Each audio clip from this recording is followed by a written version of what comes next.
ప్రభు అయిన యేసు క్రీస్తు ప్రశస్త నామములో మీ అందరికీ హృదయపూర్వకమైన వందనాలు. అందరికీ వందనాలు. మరి ప్రతి సంవత్సరం ఒక క్యాలెండర్ని ప్రభు మనకు అనుగ్రహిస్తూ వస్తున్నారు. అది ఈనాటి బంధం కాదు, అది ఏనాటి అనుబంధమో. మన ఆత్మీయ తండ్రి దైవజనులు యేసన్న గారు ఆయన చాలా శ్రద్ధగా ఈ కార్యక్రమాల్ని భుజాల మీద మోస్తూ నెరవేర్చేవాళ్ళు. నాకు తెలిసి నాకు గుర్తుండి ఎప్పుడు ఆగస్టు నెల దాటిన తర్వాత అన్న రూములోకి వెళ్ళినా ఒక్కడే కూర్చొని ఈ క్యాలెండర్ల కొరకు, అప్పట్లో ఇంత టెక్నాలజీ లేదు కదా, ఆయన కూర్చొని ఓపికగా ఫోటోలన్నీ యాడ్ చేసి ఫోటోలన్నీ సమకూర్చి వాటిని ఆయనే సొంతగా డిజైన్ చేసేవాళ్ళు.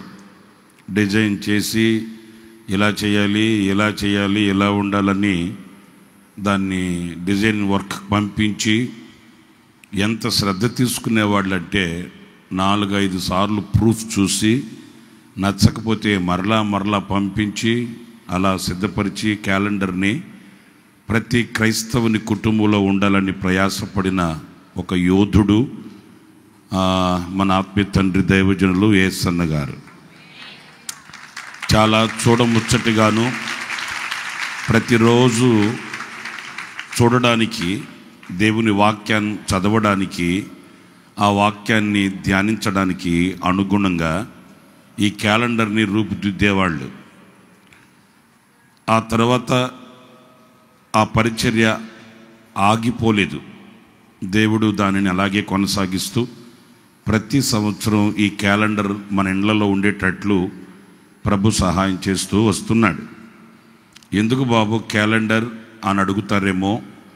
ఏదో ఉండాలి అనే ఒక ఆచారం కొరకు కాదు, లేకపోతే ఏదో పిచ్చి పిచ్చి చిత్రాలతో గోడకు తగిలించుకోవడానికి కాదు. ఇది వాక్య క్యాలెండర్, వాక్యపు క్యాలెండర్. ఇందులో ఉన్న వాక్యాలు మనం ప్రతిరోజు చదువుకుంటూ ఆ వాక్య ధ్యానం చేత ఆ దినాన ధైర్యపరచబడుతూ నూతన శక్తిని పొందుకుంటూ దేవునితో మనము అనుబంధం పటిష్టం చేసుకోవడానికి ప్రతిష్ఠింపబడిన క్యాలెండర్. ఏదో ఆనవాయితీగా అందరూ చేస్తున్నారు, మనం కూడా చేస్తున్నామని కాదు. దీనిలో ఒక ప్రత్యేకత ఉంది. నేను 1000 మంది సాక్ష్యాలు విన్నాను. ఏమంటే ఆ రోజు ఆ క్యాలెండర్లో ఉన్న వాక్యం వాళ్ళని ఆదరించిన ఆదరణ, వారిని ధైర్యపరిచిన ఆ ధైర్యం, ఇవన్నీ 1000 కుటుంబాలలో 1000 సాక్ష్యాలు మేము వింటున్నాం. అందుచేత ఈ మహిమ కలిగిన ఈ పరిచర్యలో ఏది కొదువ కాకూడదన్న దృక్పథంతో ఎంతో ప్రార్థన పూర్వకంగానే ఈ క్యాలెండర్ని రూపుదిద్దడం జరిగింది. ఇందులో ప్రతిదీ కూడా ఒక సందేశం ఉంటుంది. మీరు ఓపెన్ చేసిన తర్వాత చూస్తారు. ఈ క్యాలెండర్ అంతా ఒకే ఒక భావనతో, ఒకే ఒక కాన్సెప్ట్, ఒకే ఒక శీర్షిక మీద ప్రింట్ చేయబడి ఉంటుంది. అదేంటంటే ఈ సంవత్సరం దేవుడు మనకు ఏమై ఉంటాడు అంతే. గత సంవత్సరం చూడండి, క్యాలెండర్ అంతా కూడా ఒకే శీర్షిక మీద ఉంటుంది. అంతకుముందు సంవత్సరం చూడండి, క్యాలెండర్లో ఉన్న వాక్యాలన్నీ ఒక శీర్షిక మీద ఉంటాయి. ఈ సంవత్సరం క్యాలెండర్లో ఉన్న శీర్షిక ఏంటంటే ఆయన మనకు ఏమై ఉంటాడు. ఇది ఏమై ఉంటాడు అనేది ఓపెన్ చేసిన తర్వాత, క్యాలెండర్ చూసిన తర్వాత మీరే మాతో చెబుతారు. ఓకేనా? మరి దేవుడు మనకు చక్కటి క్యాలెండర్ ఇచ్చాడు. నేను మరలా సవినయంగా చెప్తున్నాను, ఇది మనకేమీ పెద్ద వ్యాపార శైలికి ఏర్పాటు చేసింది కాదు. మన కుటుంబాలలో ప్రతిదినం ఒక వాక్యం చేత మనం బలపరచబడడానికి క్యాలెండర్ ఇంట్లో ఉండాలన్న ఆశతో మనం మొదటి నుంచి చేస్తున్న పరిచర్యలో ఒక భాగం ఇది. మన ఆత్మీయ తండ్రి దైవజనులు యేసన్న గారు ప్రార్థనా పూర్వకంగా ఆయన ఏర్పాటు చేసిన కార్యక్రమం. ఇంకొక చిన్న మాట కూడా మీతో చెప్తాను, అది చెప్పాలి మీతో. దేశాలకు వెళితే మన ఆత్మీయ తండ్రి దైవజనులు యేసన్న గారు విదేశాలకు ఎక్కడికైనా వెళితే అందరూ అవి ఇవి చూడటానికని వెళ్ళేవాళ్ళు. యేసన్న గారు, నాకు తెలిసి నేను నా చెవులతో విన్న సత్యం చెప్తున్నాను, అక్కడ ఉండే పాస్టర్స్తో అక్కడ ఉండే వాళ్ళతో యేసన్న గారు ఏమడిగేవాడు తెలుసండి, ఇక్కడ క్రిస్టియన్ బుక్ షాప్ ఏమన్నా ఉంటే తీసుకెళ్తారా అని అడిగేవాళ్ళు. సహజంగా ఆ దేశాలకు వెళ్ళినప్పుడు అది చూపెట్టండి, ఇది చూపెట్టండి, ఈ దేశంలో అది ఉందని ఇది ఉందని విన్నానే, అది ఎలా ఉంటుంది, అక్కడికి వెళదామా అని అడుగుతుంటారు. కానీ యేసన్న గారు అట్లా అడిగేవాడు కాదు. ఈ దేశంలో ఇక్కడ ఈ ఏరియాలో క్రిస్టియన్ బుక్ షాప్ ఎక్కడన్నా ఉందా అని అడిగి వాళ్ళతో వెళ్ళేవాళ్ళు. ఎందుకో తెలుసండి, ఇది వీటి కొరకే.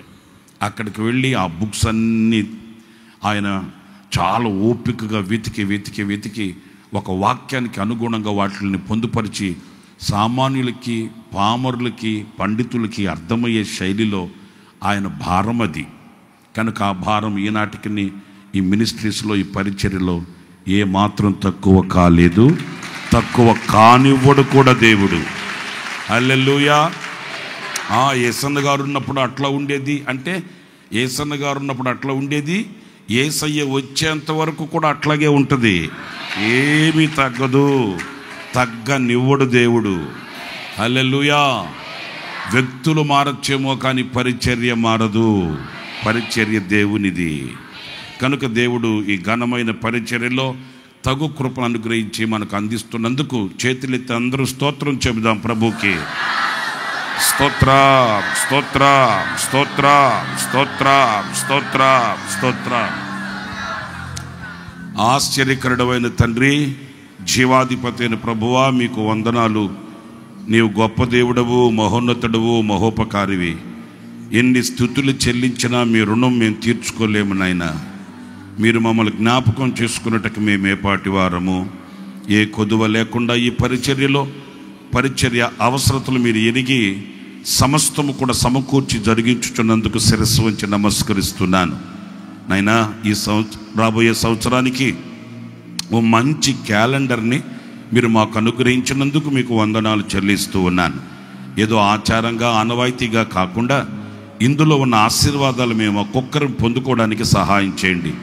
ఈ క్యాలెండర్లో వాక్యము ద్వారా ప్రతి కుటుంబం వెలిగింపబడునుగాక, ప్రతి గుండె దీవించబడునుగాక, చీకటి క్రియలు పటాపంచులగునుగాక, రోగాలు తొలగిపోవునుగాక, వాక్యము యొక్క శక్తి కుటుంబాలు నింపబడునుగాక, వాక్యము వలన కలిగి విడుదల కలుగునుగాక, వాక్యము వలన కలిగి విజయము కలుగునుగాక, వాక్యము వలన నూతన సృష్టించబడునుగాక. నాయనా, ఈ క్యాలెండర్లోని ప్రతి వాక్యం మీ బిడ్డల గుండెల్లో విశ్వాసాన్ని నింపునట్లుగా, స్థైర్యాన్ని నింపునట్లుగా, సిద్ధపాటును కలిగించున్నట్లుగా మీరు కార్యసిద్ధి కలుగు చేయమని రాబోయే 26వ సంవత్సరానికి మీరు మాకు అనుగ్రహించిన చక్కటి క్యాలెండర్ కొరకై మరొక్కసారి చేతులెత్తి మిమ్మల్ని స్తుతిస్తూ, ఆరాధిస్తూ, గణపరుస్తూ, శిరస్సు వంచి నమస్కరిస్తూ యేసు నామములో ప్రార్థించి వేడుకొనుచున్నాము తండ్రి.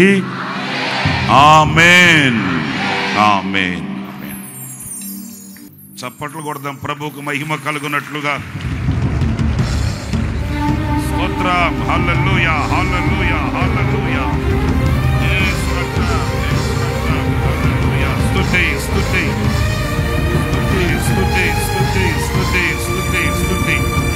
హల్లెలూయా, హల్లెలూయా, హల్లెలూయా, హల్లెలూయా. స్తుతి, హల్లెలూయా. స్తోత్రం, స్తోత్రం, స్తోత్రం. హల్లెలూయా, hallelujah, hallelujah.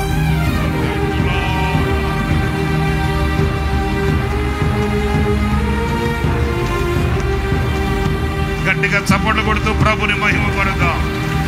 Praise the Lord. Hallelujah, hallelujah, hallelujah.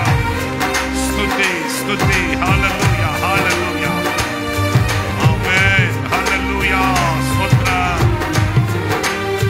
హల్లెలూయా. స్తోత్రం, స్తోత్రం, స్తుతి. దేవునికే మహిమ కలుగుగాక. హల్లెలూయా.